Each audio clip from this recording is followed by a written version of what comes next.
귀족의 그림인데요. 귀족 여인의 그림인데, 그 얼굴을 따서 나탈리 포트만 자신도 유대인이죠.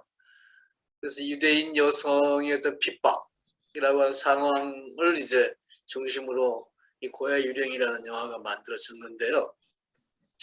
사실 이 밀로스 포만이라는 감독은 체코슬로바키아가 공산주의하에 있을 때의 어떤 그 좀 반항적인 그런 작품들을 만들었고, 그 뒤에 이제 이 망명을 해서 여러 작품들을 만들었는데, 특히 미국에서 만든 이 복귀 동주 날아간새, 이건 사실 미국 사회를 거의 정신병원에 비유하다시피 한 그런 그 작품으로 유명한데요.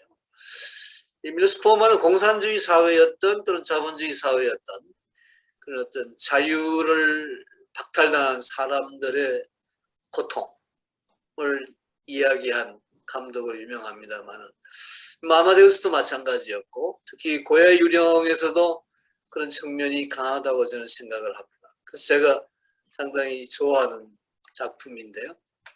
근데 사울라라고 하는 스페인 감독이 만든 고야가 있고, 이 고야 영화가 많아요. 드라마, 그러니까 스페인에서 만들어진 20부작이었나 30부작이었나 굉장히 긴 드라마도 있고, 여러분 아마 유튜브를 잘 이렇게 살펴보시면, 저는 잘 못합니다만 이 고야에 대한 영화나 드라마나 이런 것들을 볼 수가 있습니다. 이 사울라 영화는 우리나라에도 나왔죠. CD로 DVD로 나와 있기 때문에 여러분들이 보실 수 있고, 이거는 이제 만년의 고야를 이 포만 영화보다는 훨씬 사실적으로 거의 만년의 볼도에서 고야의 어떤 작품 활동 또는 이 만년의 그런 좀 정신적으로 좀 왔다 갔다 하는 그런 노년의 고통 같은 것까지도 정확하게 그려내는 작품이라서, 아마 이 체코 출신이었던 포만보다는 사우라가 훨씬 더 스페인 사람들의 고뇌, 스페인적인 어떤 그런 문제의식이 있어서, 저한테는 이 사우라의 고야가 훨씬 더 감동적인 고야상이었다고 말드릴 수가 있습니다. 이제 사우라 영화의 한 부분인데요. 만년의 고야 얼굴 치고는 조금 굉장히 검은 그림들, 지금 이 그리는 장면을 보고 계시는데, 특히 만년 고야가 검은 그림들을 비롯해서 죽기까지 이런 어떤 고통, 그걸 이 영화가 잘 보여주는 것 같습니다. 이거는 일본에서 지금 상영을 하고 있는 고야 뮤지컬이에요. 우리나라에서는 아직 제가 상영한다는 소리를 못 들어서, 일본에서 고야의 젊은 시절, 특히 이제 사랑 이런 것들 중심으로 한 소재였던 것 같은데, 제가 보질 못했는데 일본에서 이런 드라마가 뮤지컬이 있다는 얘기를 들었습니다.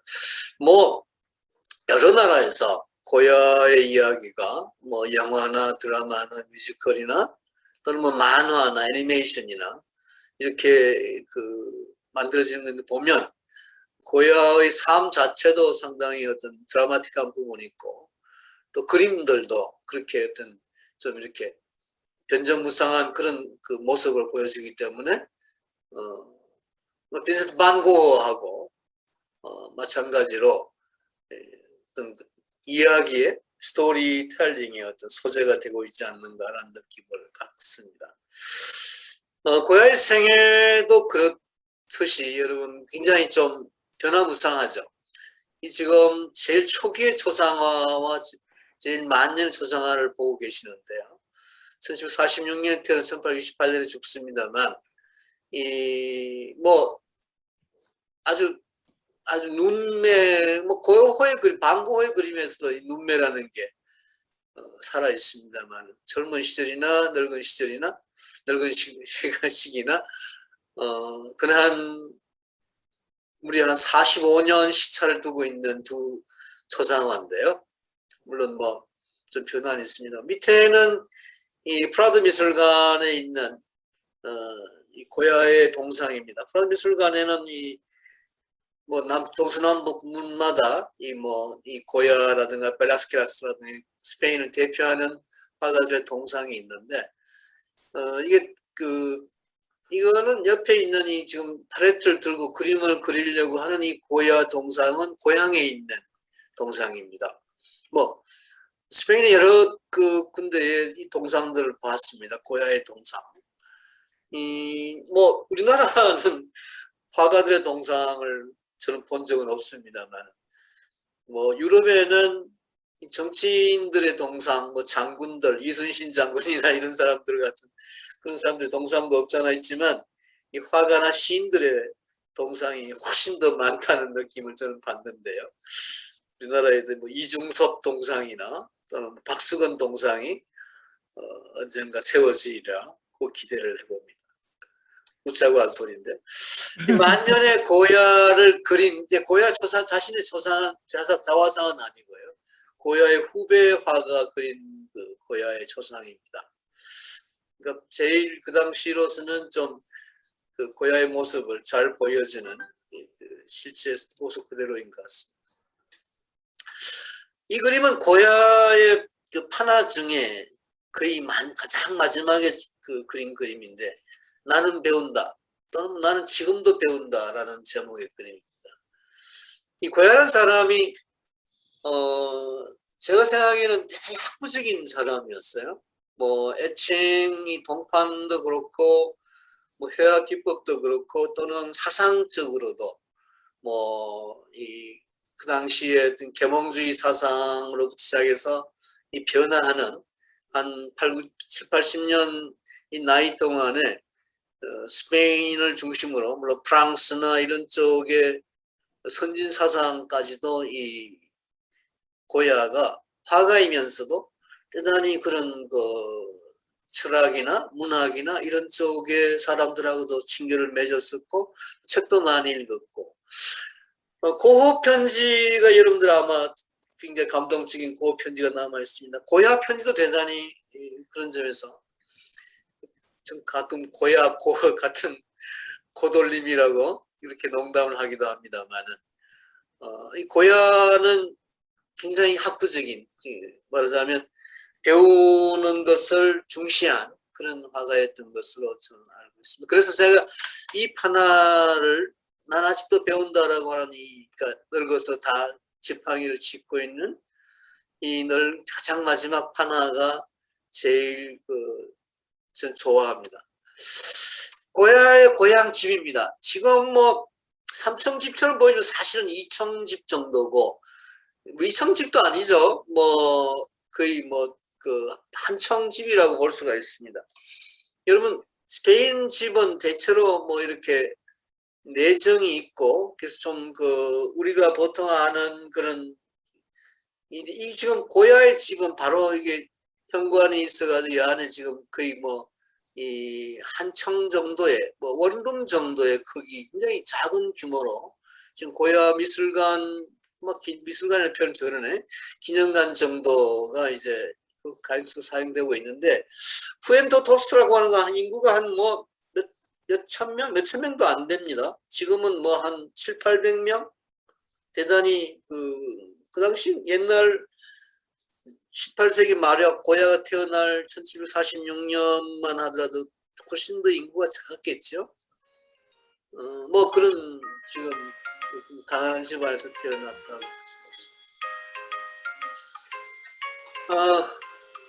고야 안에 호세파 바에우인데요. 어디 가노? 응? 누가 지금 안에 이거 볼래?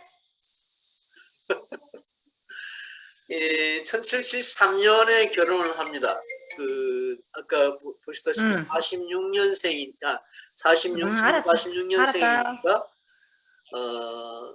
보자, 알았다. 27살 때 결혼을 하죠.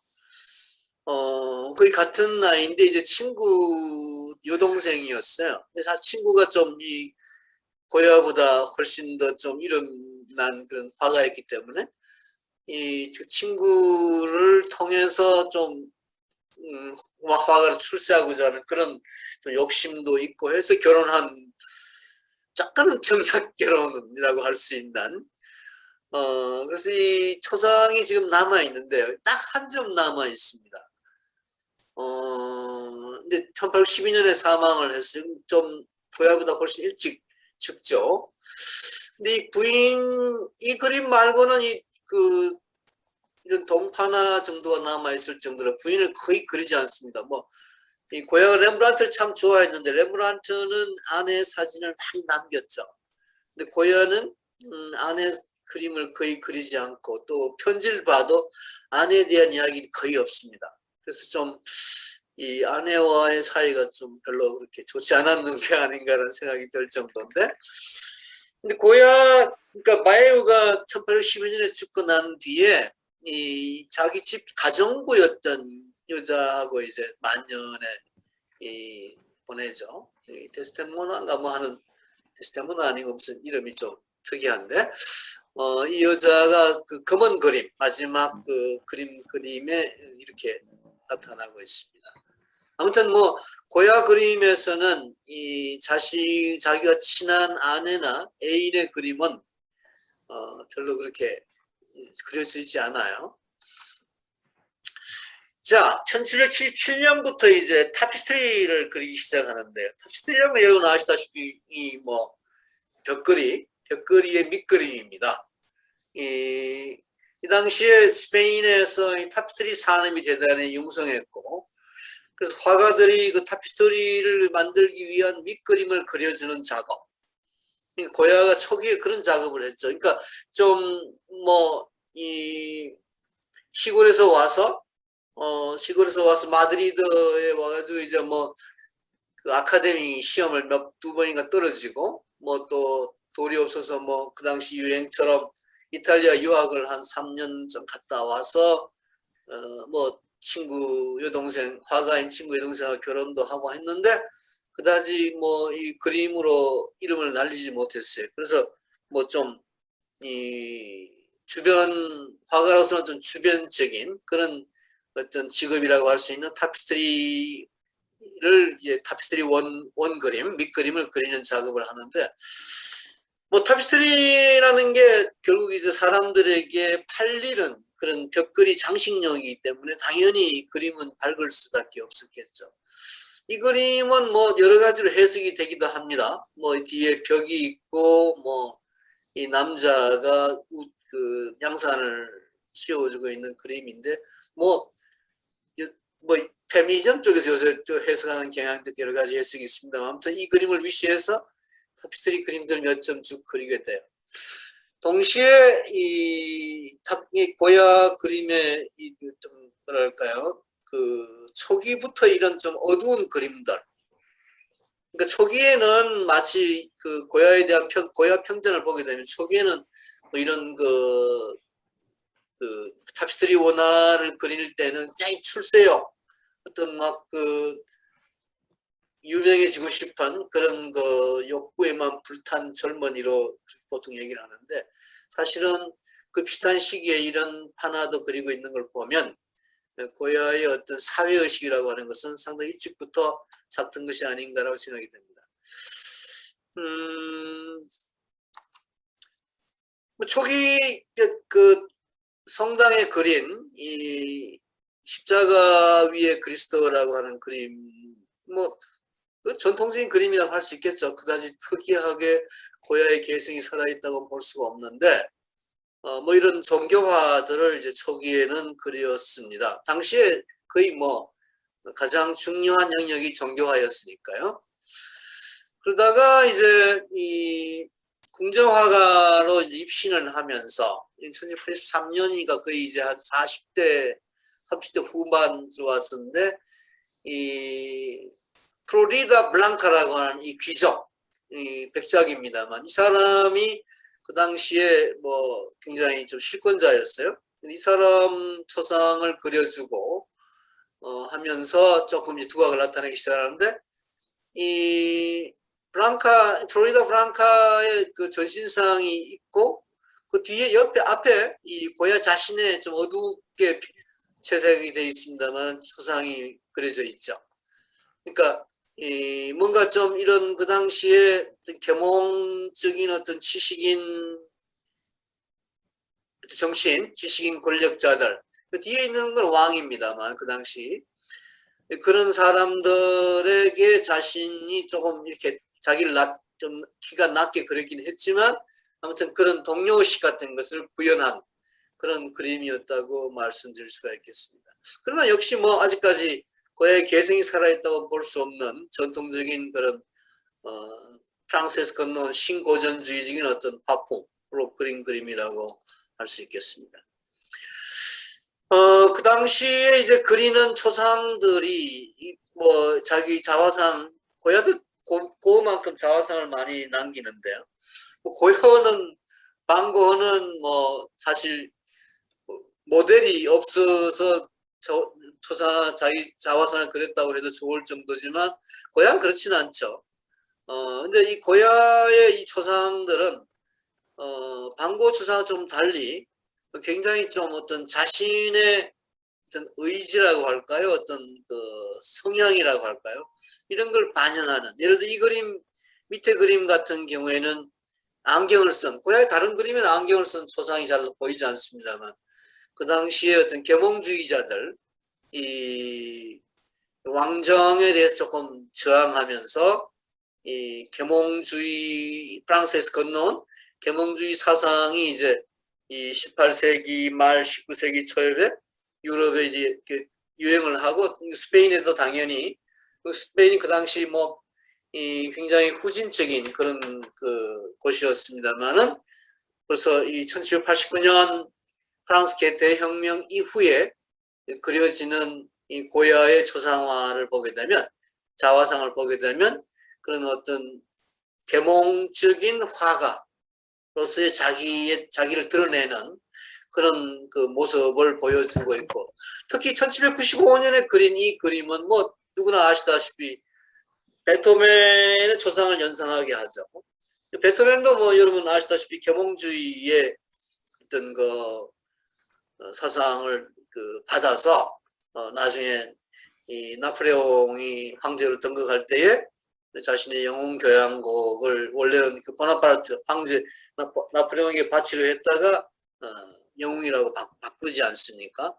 마찬가지로 이 베토벤이 그만큼 그 어떤 그 1789년에 터진 프랑스 대혁명을 적극적으로 받아들이는 그런 그 계몽주의자였다는 것이죠. 그런 계몽주의자 베토벤의 모습처럼 이 고야가 자신의 모습을 그린 그림이라고 초상을 할 수 있겠습니다.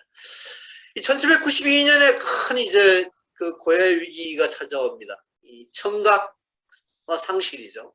그 뒤로는 이제 계속 말하자면 글로 써서 의사 전달을 하게 되는데, 이 고야 유령에도 뭐 그런 모습이 자주 나오죠. 고야가 귀가 어두워서 잘 듣질 못하고 항상 이 글로서 써서 교류를 유사하게 소통하는 그런. 1792년 46살 때 생긴 최초의 어떤 정신적인 위기입니다. 그걸 잘 표현해주는 작품이 정신병원의 중정이에요. 1997년. 그러니까 이 청각 상실하고 난 5년 뒤에 이제 그린 그림인데, 여기 지금 조금 뭐 정신병원, 그 당시에는 아직까지 지금 같은 그런 정신병원이라기보다는 좀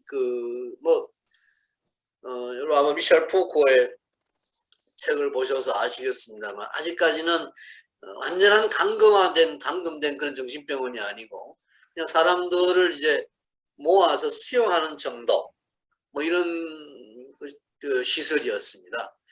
제일 뒤에 보이는 사람이 아까 앞에서 본 고야 자신의 초상처럼 어떤 좀 구원의 어떤 그 예수상, 뭐 그런 상징으로서의, 나중에 우리가 이 나폴레옹 침략 이후에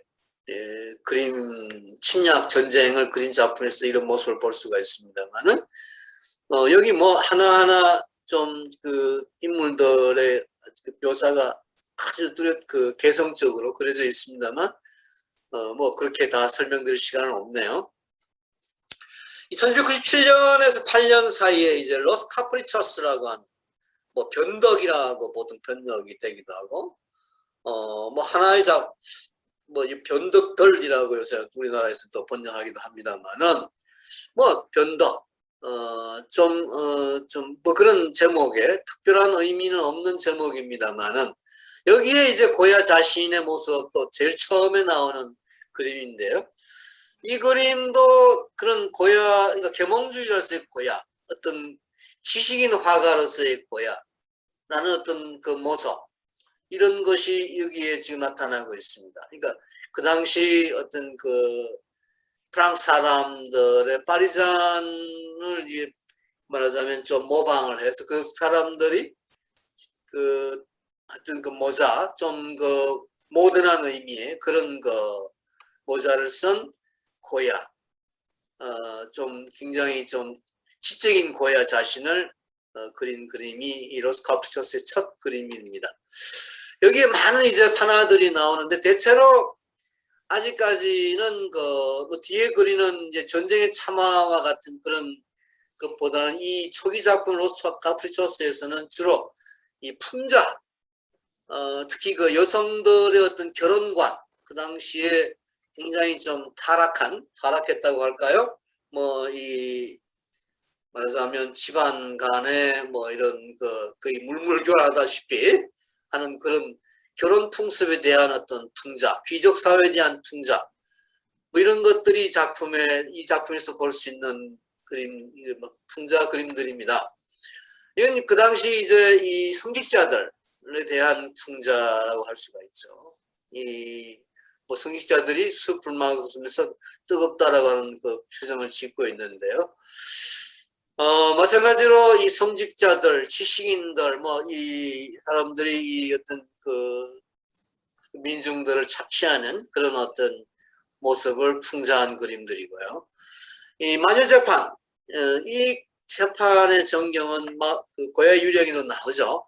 이런 그 고야 유령의 주인공, 남자 주인공이 이 나중에 뭐 여러 권세를 뭐 여기저기 뭐 처음에는 이 뭐 자신이 그 마녀 재판을 주도하다가 마지막에는 자기가 그 마녀 재판을 당하는 이런 그 영화 스토리가 있는데 마지막에 이런 꽃갈 모자를 쓰고 재판을 당하는 모습을 볼 수 있는데 거의 뭐 고야의 이 그림을 보고 미로스 포만이 상영시키지 않았을까라는 생각이 들 정도입니다.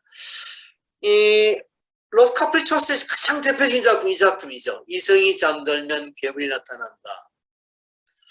이 작품은 뭐 기본적으로는 어떤 이성을 신뢰하는 계몽주의자로서의 고야의 모습을 담고 있는데, 근데 이미 그런 계몽주의가 이상화시키는 어떤 이성주의, 합리주의의 어떤 모순점, 이면이라고 할까요? 그런 어떤 그 측면을 고야가 예지하고 있다고 볼 수 있을 만큼의 작품이라고 생각이 됩니다. 여기 뭐 여러 가지 괴물들이 지금 뭐 박쥐를 비롯해서 그러니까 가장 이성적이어야 할 계몽주의자로서의 당시의 지식인들이 또는 뭐 정치인 뭐 이런 엘리트들이 결국은 잠들면 그들이 잠든 상태에 있게 되고 있는 것처럼 보이고 그래서 많은 그들이 물리치려고 했던 그런 비이성적인 괴물들이 설치는 그런 어둠의 어떤 그 시작, 징조 이런 것을 여기 지금 뭐 동물들이나 이런 것들을 통해서 고야가 얘기를 하고 있습니다. 그러니까 고야가 분명히 이성주의자인데 계몽주의자인데 그렇게 믿었는데 그런 현실은 반드시 그런 계몽이나 이성이나 합리나 이런 것에 의해서 움직여지지 않는 그런 뭔가 좀 어두운 그림자. 그러니까 계몽이라고 하는 어떤 그 신념의 그림자를 고야는 이미 알고 있다는 거죠. 이것이 나중에 이제 나폴레옹 침략 이후에 스페인의 어떤 그 비참한 참담한 현실로 연결이 되는 마녀라고는 할 수 없겠습니다만, 뭐, 환장하는 여성들의 그런 또 풍자라고 볼 수가 있겠고, 여기 나중에 이제 이 전쟁의 참화 같은 데서도 볼 수가 있는데, 이 그림은 그 당시 고도라고 하는 이, 나중에 우리가 마야, 뭐, 어디건 마야, 나체의 마야라 그림을 보겠습니다만, 그, 그, 그 마야의 모델이 되었다고 하는 이 공작 부인, 그 부인의 이제 이 애인이었던 이 고도라고 하는 그 당시 수상, 20대 후반 수상이 되는 정도로 사실은 뭐 굉장히 무능한 그냥 뭐 얼굴이 멀짱 정도, 몸짱 정도의 그 젊은 군인에 불과했는데 그 당시 그 왕후의 그 사랑을 받아서 이 급작스럽게 출세를 하고 또 급작스럽게 이 추락을 하는 뭐 그런 권력의 무상, 권력의 허무함, 그 당시 권력자들의 그런 어떤 권력놀이 이런 거를 풍자한 작품이라고 할 수가 있겠습니다. 그 밖에 뭐 이를 뽑다 그 당시에 그 사형수들의 어떤 그 금리빨 뭐 이런 그걸 하기 위해서 그리고 이 성직자들이 굉장히 뭐 족보 타령을 하면서 자기들 조상을 뭐 우상화하는 그 숭배하는 뭐 그런 그림들 또는 이 마녀재판 등등을 통해서 굉장히 좀 그 어리석은 그 세태를 풍자하는 이런 그림들을 그려냅니다. 이 공작부인 이제 이 그림인데 이 뭐 이 손가락질 여기 좀 고야 밑에 고야 잘 안 보이죠? 고야라고 그림에 쓰여져 있습니다만은 사실 뭐 이 공작 부인과의 사랑이 고야에게 있어 큰 그 뭐 이 계기가 되긴 합니다만 공작 부인에게는 고야는 뭐 일종의 그냥 뭐 잠깐 지나가는 남자에 불과한 것처럼 그렇게 역사에서는 이야기가 되고 있습니다. 나체의 마하인데요. 마야라고 하지만 요새는 마하라고 표기하는 것 같습니다. 이 마야는 뭐 사람 이름이 아니고 마하라고 하는 건 뭐 이 스페인의 예를 들어 뭐 남자는 마초, 우리도 마초라고 하는 표현을 쓰지 않습니까? 좀 그 뭐 건달 여자 마하를 건달 여자라고 표현하긴 그렇겠지만 뭐 좀 뭐 노는 여자, 뭐 유녀, 뭐 창녀도 포함하는 좀 넓은 의미에서 그런 좀 그런 그 보통 명사를 마하라고 합니다. 이 마하는 고도 그 공작을 위해서 이제 그린 그림이고 오랫동안 그 비밀 그 밀실에 개인 방에 이제 걸려 있다가 나중에 지금 프라도 미술관으로 옮겨집니다만 어디 보면 마 차기의 마라고 하기도 하고 조금 뭐 몇 가지 설명은 가능한 것 같습니다. 사실 뭐 이런 거 누드화는 고야가 그린 누드화는 거의 이 그림이 유일합니다. 그 당시 사실 이 신고전파 화가들이나 낭만파 화가들은 누드를 많이 그렸는데 고야는 거의 그리지 않았습니다. 근데 이 누드는 특이하죠. 사실 조금 어색한 부분도 없지 않아 있습니다. 이 뭐 이쪽 부분. 근데 뭐 여러분 이 보는 사람 뭐 최초에 보는 그 관람객은 고도 한 사람이었겠죠. 고도가 마치 뭐 여사의 아이들이 뭐 이 사랑하는 남녀 사이에 젊은 아이들이 뭐 핸드폰으로 무슨 자기들의 어떤 뭐 모습, 이 나체의 모습 이런 걸 찍는 그건 좀 나쁜 일일지 모르겠습니다만 아무튼 이 당시에도 그런 일들이 그림으로 있었던 거죠. 뭐 흔히 말합니다. 이 그림은 성행위 직후의 어떤 그 여성의 모습을 그린 그림이라고 하는데 몇 가지 특징이 있습니다. 그 당시에 누드화하고 비교할 때는 아주 딱 쳐다보고 있죠. 그러니까 뭐 나를 보아라는 식으로 그냥 아주 당당하게 쳐다보는 그게 뭐 사실은 뭐 여성주의적인 페미니즘적인 의미에서의 나를 보라 뭐 그런 어떤 당당함의 그 표현이라고 보긴 힘들겠습니다만 일종의 좀 이 그림을 보는 이 고도라는 남자와의 어떤 눈맞춤을 의미하는 것이겠습니다만, 아무튼 그림 자체는 그 당시 그림 어떤 그림보다도 당당한 여성의 모습이라고 볼 수가 있겠고, 특히 그 당시 어떤 누드화 여성을 그린 소절한 그림들보다 훨씬 이 그림의 특징이 이 팔뚝, 그리고 이 넓적다리 이쪽 부분이 굉장히 두껍게 표현되어 있습니다. 그죠? 스페인식의 미인들이 보게 되면 이 스페인 사람들이 좀 독특한 그런 여성관, 어떤 여성의 미에 대한 감각인데, 그 사람들이 이상하게도 이 다리가 굵고 팔뚝이 굵은 이런 여성들을 미인이라고 얘기했답니다. 우리하고 좀 뭐 다른 재미로 할 수 있겠는데, 아무튼 그래서 그려진 그림인데, 아무튼 흔히 또 그런 이야기를 합니다. 이 차기의 마하가 훨씬 더 성적이다, 섹슈얼하다, 뭐 이런 얘기를 하는 사람도 있는데, 아무튼 뭐 여러분들 취향에 맡기겠습니다.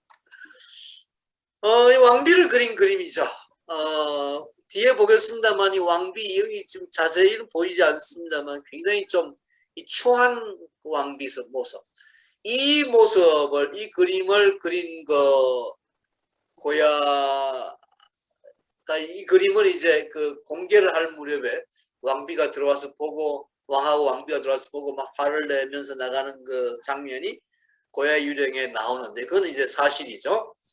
또 이 그림을 그리기 위해서 막 나무로 만든 말들 위에 왕비가 올라앉아서 이렇게 고야하고 얘기하는 장면도 여러분들이 고야 유령에서 보신 기억이 있을 것입니다. 자, 이게 그 유명한 이 왕비가 왕비 일가라고 하는 것이 더 정확한지 모르겠습니다. 왜냐하면 그 당시 왕은 굉장히 무능하고 의미 없는 왕이었기 때문에 이 그림이 좀 작아서 죄송합니다만은, 이 왕비를 중심으로 해가지고 왕비가 중심입니다. 근데 이 얼굴들이 대부분 굉장히 좀 잘못 그렸다기보다도 못나게 그려졌어요. 보통 요새도 그 사진을 찍고 난 뒤에 무슨 뭘 합니까? 보정이라고 합니까? 얼굴을 이쁘게 그렇게 고치는 작업이 있는 것처럼, 그 당시 초상화, 특히 이 왕족이나 귀족들의 초상화는 실물과 달리 굉장히 좀 이쁘게 그리는 경향이 있는데, 고야는 훨씬 더 굉장히 좀 실물 그대로 추하게 그려서 결국은 그렇게 해서 왕족들한테 배척을 당했다라고 하는 그런 얘기가 있습니다. 실제로는 그렇지 않았다는 또 얘기도 있어요. 오히려 왕족들은 이 그림에 만족했다.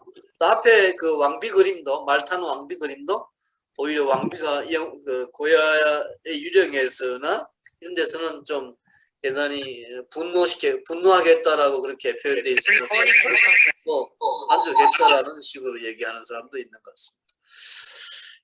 자, 이제는 좀 더 어두운 그림들을 그리기 시작합니다. 인간의 유해를 보는 식인종 같은 그림들이 나타나기 시작하고요.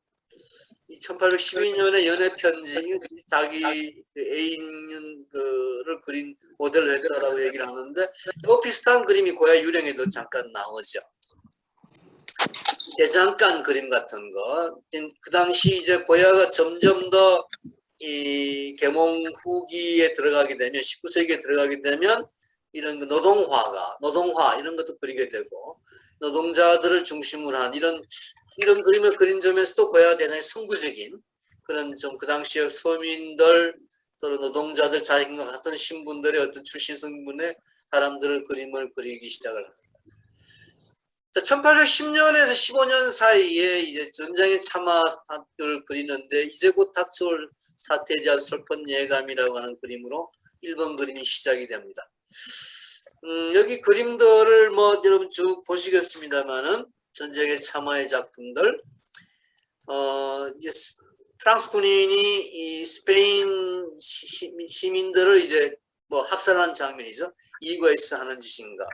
이 제목들이 굉장히 좀 의미심장합니다. 고야가 직접 붙인 제목들인데요.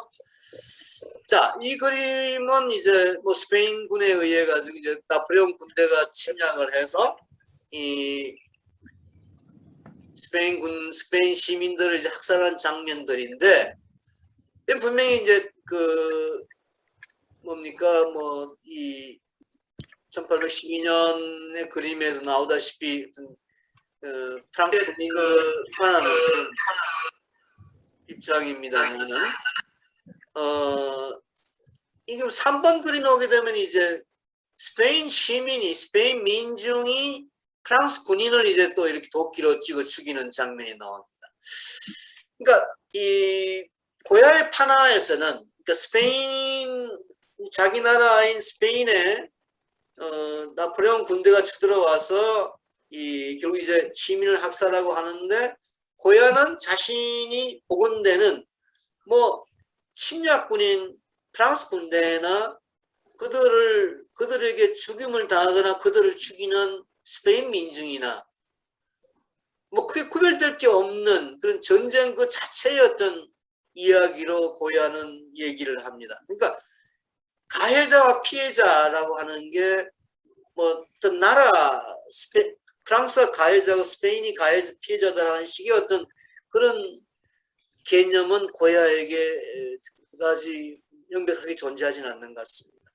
그래서 그런 그 나라 간의 어떤 그 문제의식 어떤 그 의식이라기보다도 인간들 사이에 가장 비참한 그런 학살, 전쟁, 고통 뭐 이런 것이 이제 고야 그림의 주제라고 얘기를 할 수가 있겠습니다.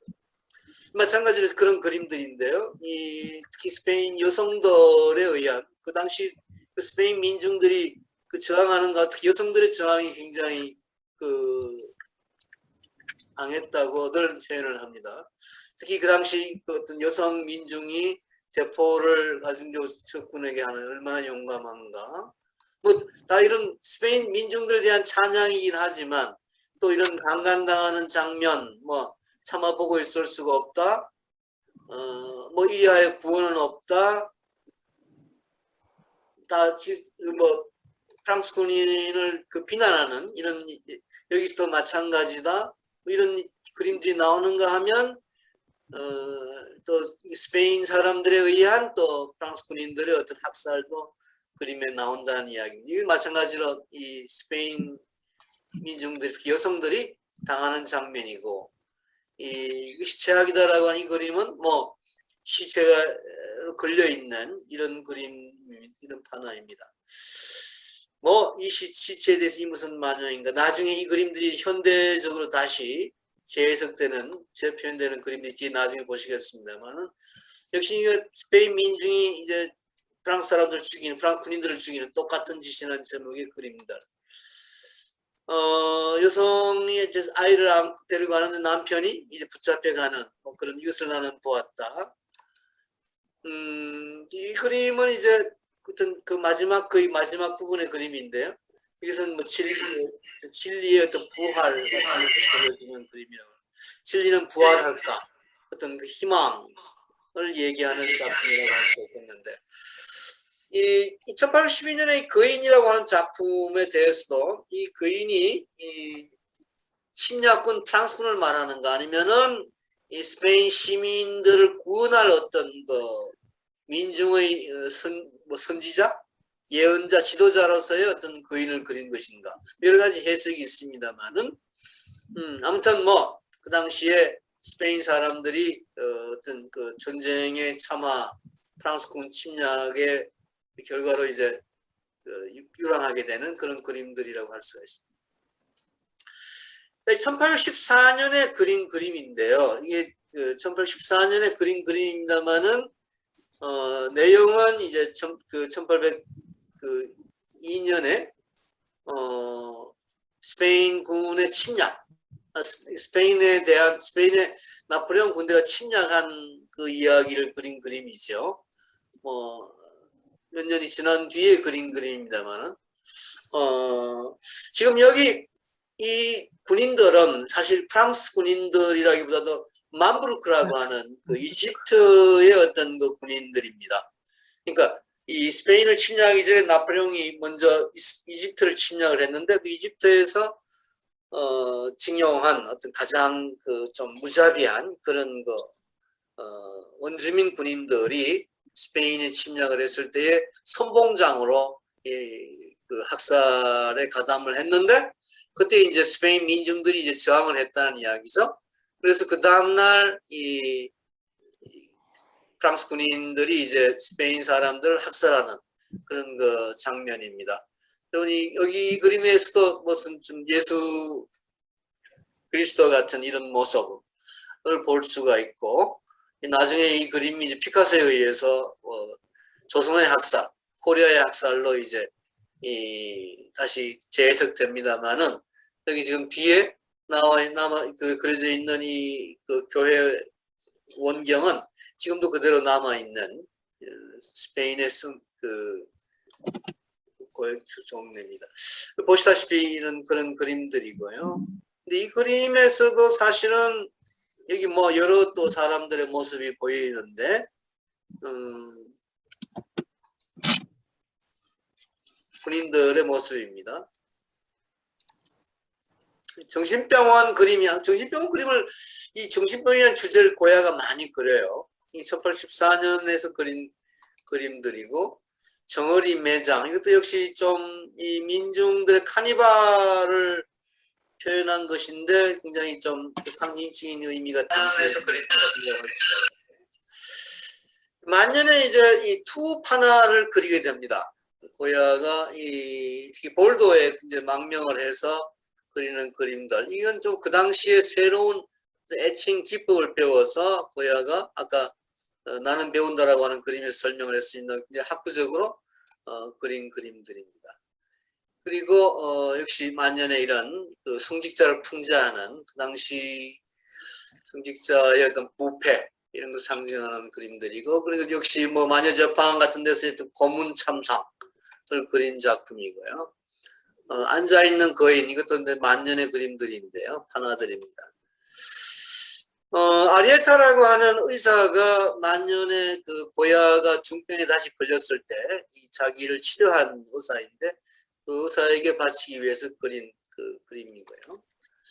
자, 이게 이제 프랑스로 망명하기 전에 마지막 그림 검은 그림. 원래 이제 그 집에 그려져 있는 그림들의 구조였습니다. 1층 입구에 이렇게 아까 보신 그 애인이 그려져 있는 그림부터 시작해서 쭉 이렇게 올라가가지고 2층에 쭉 그려져 있는 뭐 이런 식으로 구조가 되어 있는데 이것을 다 떼내어가지고 지금은 프라도 미술관에 장식을 하고 있다는, 그리고 있다, 붙여놨다는 이야기인데요.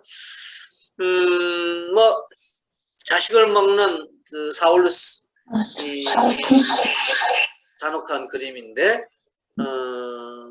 여러분 아시다시피, 그리스 신화에 나오는 자식 살해 장면. 이제 마녀들이 모여 있는 그런 그 검은 그림 중에 한 부분이고, 또 유랑하는 어떤 그 스페인 민중들의 모습,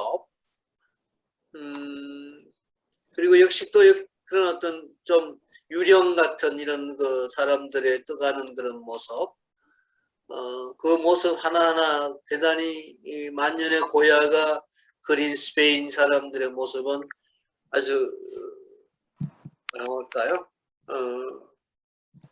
참담합니다, 그죠? 사울루스의 모습, 그리고 마녀란 표현이 좀 그러네요. 뭐 그런 그림들, 그리고 이 죽어가는 개, 죽어간다고 할까요? 마지막 어떤 그런 사막에서의 개의 모습, 이게 이제 검은 그림들의 중심이었고, 자, 이게 결국 이런 고야의 그림을 있는 그림으로서 이제 드라큘라의 민중을 이끄는 자유 같은 그림들이 이제 고야 그림에서 나왔다고들 보통 이렇게 보고 있습니다. 이 마하 그림에서 이 만에 이런 옥토스 그림도 나왔다고 얘기를 하고요.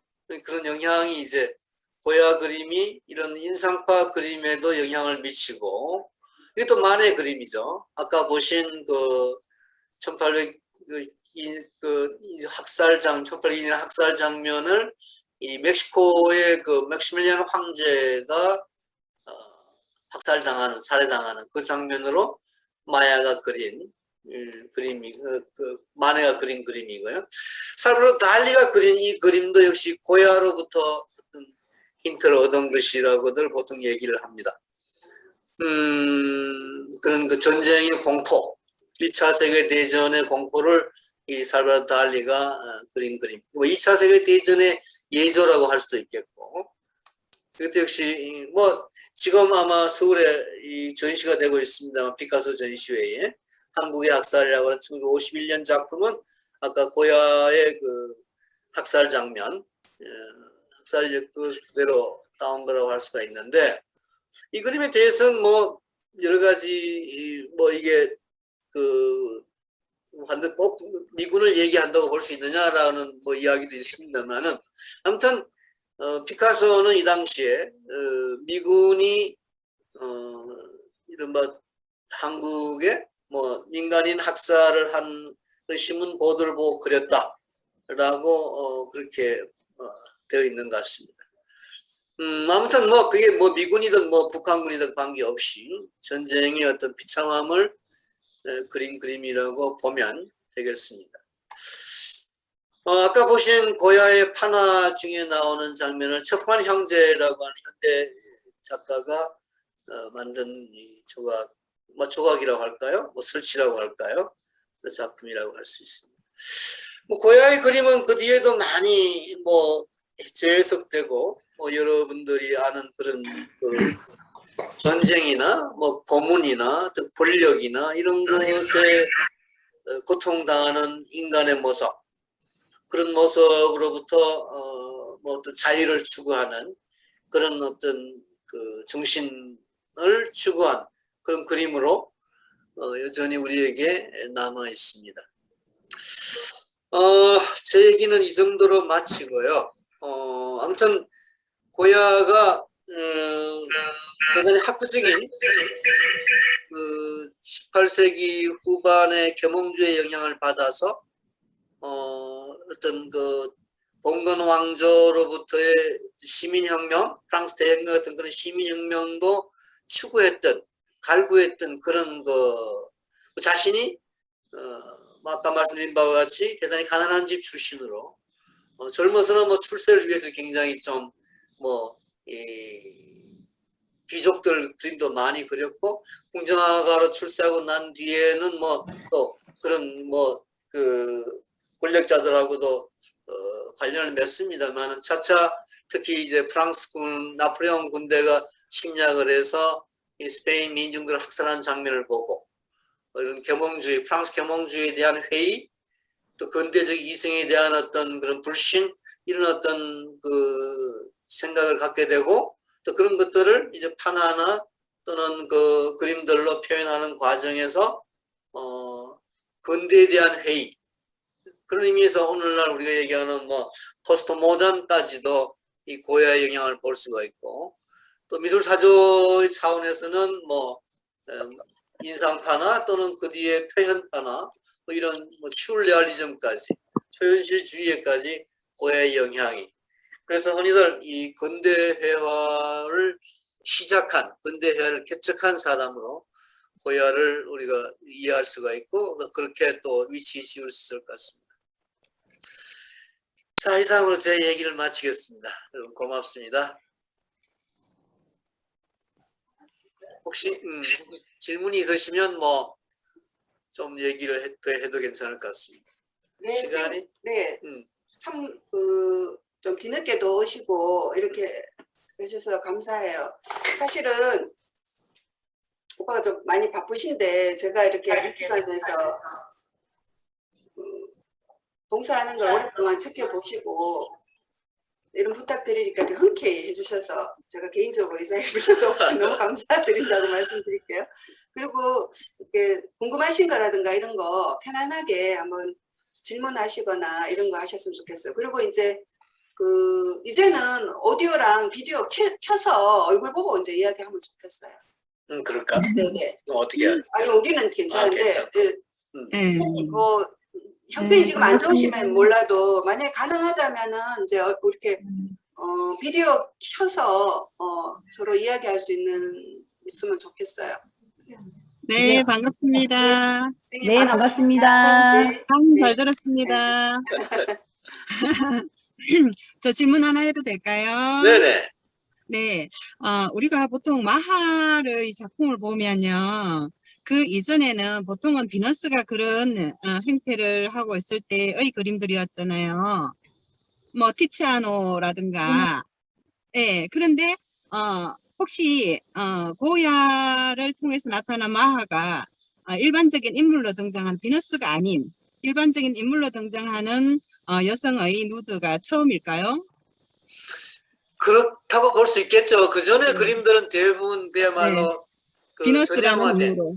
네네. 그리고 얼굴이 보이지 않는, 그러니까 전통적인 그렇죠. 의미의 비너스상이나 여성상은, 누드상은 얼굴이 네. 없는 여성들이에요. 그러니까 네, 얼굴을 그렇죠. 가리고 있거나 또 얼굴이 굉장히 좀 뭐 먼 곳을 바라보거나 직접 이 사람을 쳐다본다거나 이 어떤 그 여성이 살아있는 어떤 몸을 갖는 존재로서의 그 자기 주장 이런 네. 게 별로 없었던 그림들이죠. 근데 네. 고야에 대부분, 와가지고 그런 그 자기 음, 주장을 하는 여성, 네. 자기 존재를 이 뭐랄까 당당하게 외치는 여성, 네. 글쎄 그런 그렇죠. 여성이 등장을 네. 하는 것 같은데, 예, 그게 이제 제가 알기로는 이제 고야가 출발이 되었다. 그 음, 이전에는 이러한 신체는 비너스만 할 수 있는 일이었다라고 네네, 제가 생각을 하고 있었는데요. 그 출발이 올림피아까지 왔잖아요. 네네, 그 스페인에서 프랑스 파리까지 그 영향이 끼쳤잖아요. 5, 60년대 이후에. 네네. 네. 예, 그 영향이 고야로부터 온 거라고 생각하시나요? 저는 그렇게 생각을 합니다. 이 고야가 일찍 프랑스로 건너갔어요. 고야에 대한 네네. 소개가. 네네. 그래서 뭐 음, 뭐 올림피아 같은 경우, 그러니까 그런 그림도 마하의 영향을 충분히 받았다. 네. 저는 그렇게 보는데 네. 실제로 이게 뭐 그 마네 같은 사람들이 그 당시에 이 마하 그림을 봤을까? 예, 그게 궁금했습니다. 네, 그게 조금 뭐 음. 좀 이 마하 그림이 공개되는 게 조금 후거든요. 네, 올림피아 그렇죠. 후거든요. 그래서 그냥 예, 정확한 작품, 연대 우리가 음, 근데 음 작품 그런 점을 탄생의 한 50년 이후에 이제 이 작품이 되었기 때문에, 네네 예, 아마 5, 60년의 시간이 흘렀기 때문에 봤을 가능성, 왜냐하면 마네가 스페인 여행을 하거든요. 네네네 네, 그 영향을 혹시나 받았는 근거가 있는지가 제가 좀 궁금했습니다. 그 근거를 저는 정확하게 모르겠어요. 네, 그 마네가 직접 봤는지 안 봤는지. 네네. 근데 마네가 스페인을 자주 음, 이렇게 여행을 하게 됐었거든요. 네네네네. 이국적인 거에 관심, 음, 그로 인해서 이제, 돈이병들이라든가 이런 것에도 관심을 가졌었던 걸로 알고 있거든요. 네, 그렇습니다. 근데 그 정확하게 그 네, 올림피아가 마하를 보고 난 뒤에 그런 네. 뭐 그 영향을 받아서 그린 그림이라고는 단정지어서 말씀드리지 못하겠습니다. 어떻게 보면 올림피아가 프랑스에서도 여성의 어떤 지위라든가 음, 자신의 어떤 드러냄에 음, 대해서 굉장히 숨김이 없다는 게 음, 굉장히 그게 쇼킹했잖아요. 그렇습니다. 네, 그 영향이 고야로부터 왔을 것 같다는 생각이 좀 들어서 제가 질문 드렸어요. 근데 꼭 그 직접적으로 영향을 주고받는 것이 없었다 하더라도 그 네, 시대의 어떤 그 만해도 그렇고 고야도 네, 그렇고 어떤 여성에 대한 뭐라고 할까요? 어떤 뭐 지금 음, 우리가 말하는 페미니스트까지는 아니지만 네, 그래도 여성의 존재에 대한 여성의 가치에 대한 나름의 인식은 같이 했던 점은 분명하다고 생각을 합니다. 네. 좋은 답변 감사합니다. 네. 네, 다른 분 의견 있는 거 듣겠습니다. 우선 다른 질문이 있으시면 또는 좋은 말씀이 있으시면 저는 운전 중이어서 자꾸 화면은 꺼놓고 하겠습니다. 듣겠습니다. 네. 다른 분 질문이 없으신가요?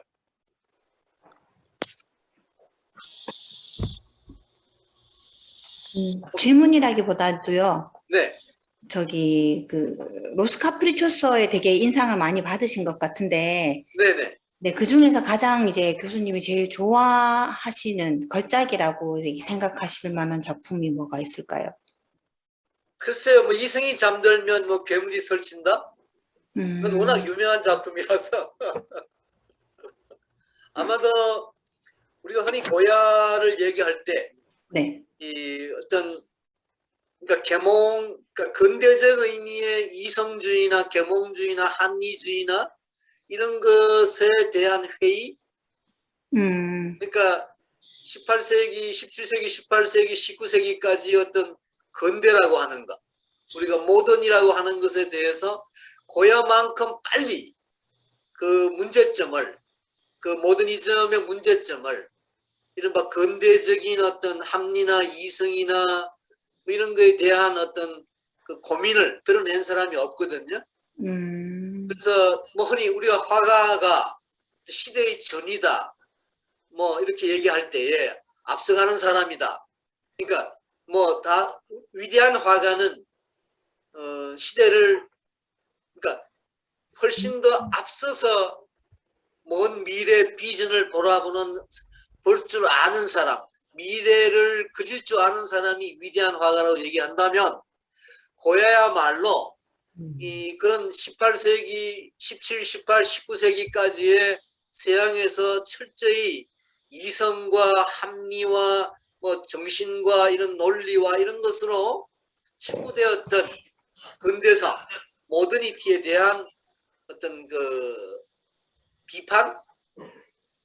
그러니까 고야는 그런 이성을 믿으면서도 그 이성이 낳을 수 있는 비이성적인 것, 합리가 낳을 수 있는 불합리한 점, 비합리적인 점, 이런 것에 대해서 눈을 떴다는 거죠. 그건 알았다는 거죠.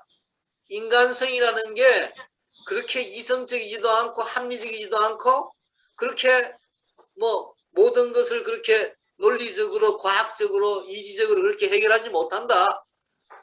어두운 구석들이 있다. 이걸 우리는 알아야 된다. 이런 것을 이제 고야가 사람들에게 이야기를 해줬다는 것이죠. 그래서 고야가 위대하다고 저는 생각을 하는데, 마찬가지로 아까 뭐 가끔 반고 이야기를 했습니다. 제가 반고를 좋아하고 반고를 위대한 화가라고 이야기하는 이유도 반고가 그 어떤 시대를 앞서가는, 그러니까 그 시대에 19세기 후반에 이제 고야를 극복하는 이야기가 되겠습니다. 고흐의 경우에는 19세기 이후에 19세기에 드러나는 역시 어떤 모더니즘에 대한 어떤 비판이고 반발이겠는데, 고흐의 경우에는 뭐 이 신에 대한 것도 있고 종교에 대한 것도 있고 많은 그런 사회적인 그 당시의 문제점 또는 뭐 정형화된 그 전통화된 그런 어떤 인간상에 대한 어떤 회의, 비판 뭐 이런 것을 고흐가 이제 드러내면서 나중에 뭐 표현파나 이런 식으로 고흐가 새로운 그 미술을 시작하게 하듯이 고야 역시 그런 그 시대를 앞서가는 그림들을 그렸고, 그렇기 때문에 위대하고 그 위대함은 바로 모더니티에 대한 어떤 그 비판이라고 할까요? 비판의식이라고 할까요? 그 점이 있었기 때문에, 그래서 뭐 오늘날 뭐 포스트 모더니즘 21세기, 20세기 후반, 21세기 포스트 모더니즘까지도 고야를 이야기하는 뭐 이런 가치가 있는 것이 아닐까, 좀 그렇게 생각을 합니다. 그래서 카프리초소에서 그 이성이 잠들면 괴물이 뭐 설친다 라는 그 작품이 고야를 제일 잘 알려주는, 보여주는 그런 작품이 아닐까. 저도 자신 그런 그 이성 만능주의에 대한 회의 이런 것을 고야와 함께 고야와 그 공감하기, 고야의 그림에 공감하기 때문에 그 그림을 좋아한다고 말씀드릴 수 있을 것 같습니다. 뭐 별로 제 답이